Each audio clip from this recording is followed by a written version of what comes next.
That maiden's soul,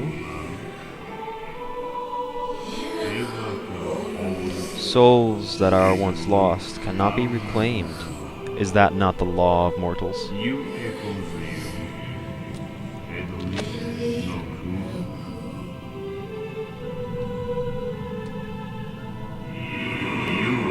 With that sword, however, it may not be impossible. Really? That is, of course, if thou manage to accomplish what we askest. What do I have to do? Behold the idols that stand along the wall. Thou art to destroy all of them.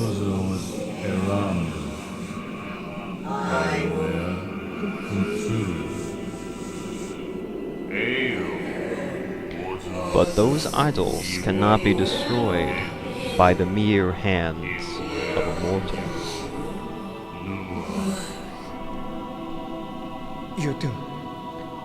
Then what am I to do?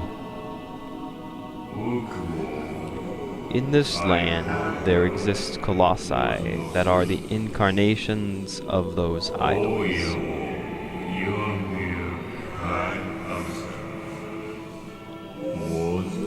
If thou defeat those colossi,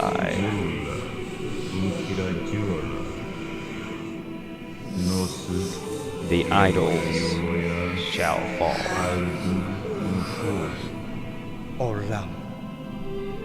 I understand. But heed this. The price you pay may be heavy indeed. It doesn't matter.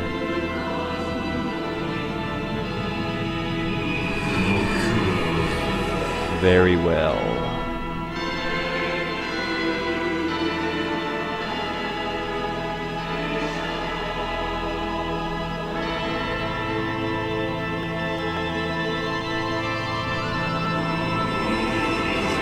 Raise thy sword by the light.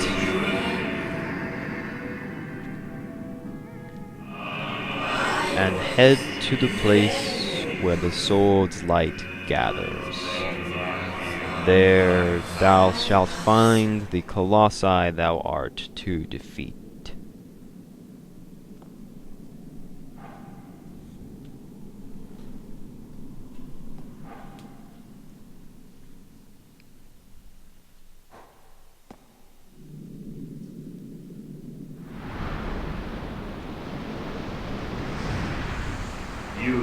Now, be on thy way.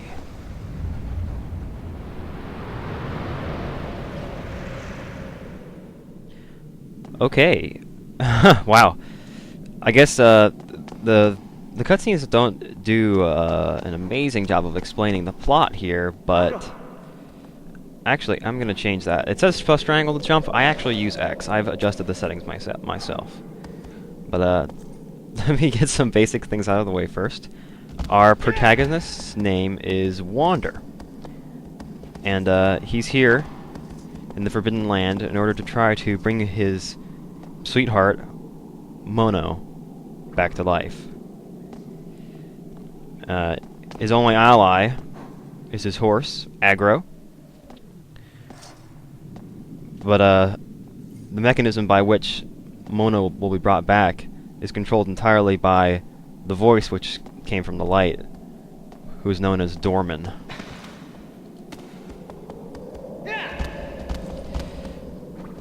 Now, the way this game runs is different, to say the least. It's not at all similar to any other game I have ever played. It's just the entire elements are changed. And we have weapons. We have a sword, and we have a bow and arrow, both of which will be useful. And we also have the option to be barehanded, but we can't actually attack with our bare hands. Wander will just draw his sword instead. Now you see the pink circle and the red bar. The red bar is our health. The pink circle is going to be explained a little later. It's actually our grip, It's basically our endurance, our ability to hang on or hold our breath or whatever the need shall be. Now this is a shrine, and you press, I believe it's circle here. I don't think we can use this one yet, or can we? Let's see. These are where you save your game, and the game doesn't seem to want to let me save yet. Yeah, there it goes. Yes, would you like to save? No, I'm not going to save yet, but that's how they're done. You'll see these all over the place, and they'll become more important later on, once we're farther away from this central area. This, incidentally, is the worship shrine. This huge structure that we've just left. Now, let's call aggro to us. We're going to use triangle, which is the button at least I have it assigned to. For you, it will probably be X, unless you change the settings. For some reason, I just like X to be the button that jumps. Not sure why. I always change it. Some games like for you to jump with triangle. I'm not sure why. Like this game, and Oblivion makes you jump with the Y button, which essentially is triangle's corollary. Now, to make aggro run, just tap the triangle button in order to keep her up to speed. Now, this tree that we're passing is important. We're going to stop here for a moment, because in this tree there are pieces of fruit. You can see one there hanging directly above Wander's head. If we pull out our bow and arrow, we actually can shoot these down and eat them, and they will increase our health meter, which, believe me, is very useful. And I'm looking because I think that there's a second piece in this tree, but I don't see it. Perhaps there's only one.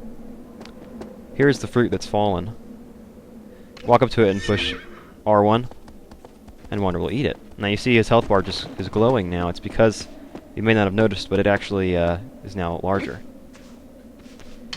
And now this tree is also a good place to explain another concept. I'm checking again here to see if there isn't another piece, because believe me, having a larger health meter is useful. Now the back of this tree is covered in moss, and we actually can climb this. Now this introduces a whole new element of the game, and this is a very important aspect of the game, is that Wander is quite the climber. He can basically hang on to almost anything that's grippable, or anything with a ledge or rim. He'll be able to hang on to without too much trouble at all. Now, what we have here is just moss in the back of the tree. In order to hang on to things, you use R1. That button is going to become very important, because you'll find that we hold it very frequently in this game. We spend a lot of time holding R1. And of course, while you're climbing things, you can jump around and that sort of thing. But, alright, let's get back on aggro. You just walk up to her and sort of stand next to her for a second and push jump to get her to get Wander to hop on. And now, I haven't shown something yet. Let me stop. Now, there's a better way to do that. Get back on the horse now, Wander. If you hold the circle down while you're in an area with light, your sword will shoot these beams of light out of it. There are 8 of them.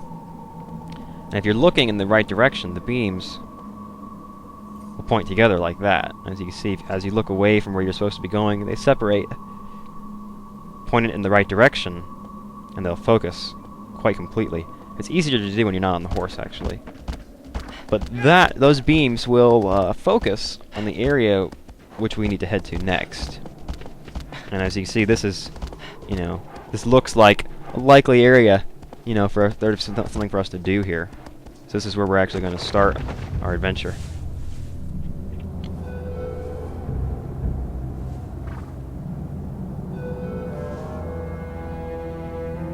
The game also has a tendency to showing us where we need to go. Now, learn this music. Learn to recognize the music that's playing, because it will become important later on. It'll let you know when you're getting near something, or when you're heading the right way. Now, the controls for this game, for me, are difficult, because I'm not at all used to the PlayStation controller. I'm used to the GameCube and the Xbox 360 controllers much more than I am the PlayStation. So this game, playing my practice run, my biggest obstacle was probably the controller, sadly. But at any rate, I've got it all figured out now, and I'm pretty well adjusted to the new controller. But when you want to grab onto an edge or something like this, where I am right now, we're just going to jump and then hit R1, and hold R1, in fact. And in order to climb up, you're going to have to push directly up on the left control stick and tap the X button, and Wander will climb. Now, I'm not sure exactly how much time we have left because that first video went kind of long, but so I'm going to stop here, and in the next video we're going to continue to scale the wall here. So I'll see you guys soon in the next episode of Shadow of the Colossus.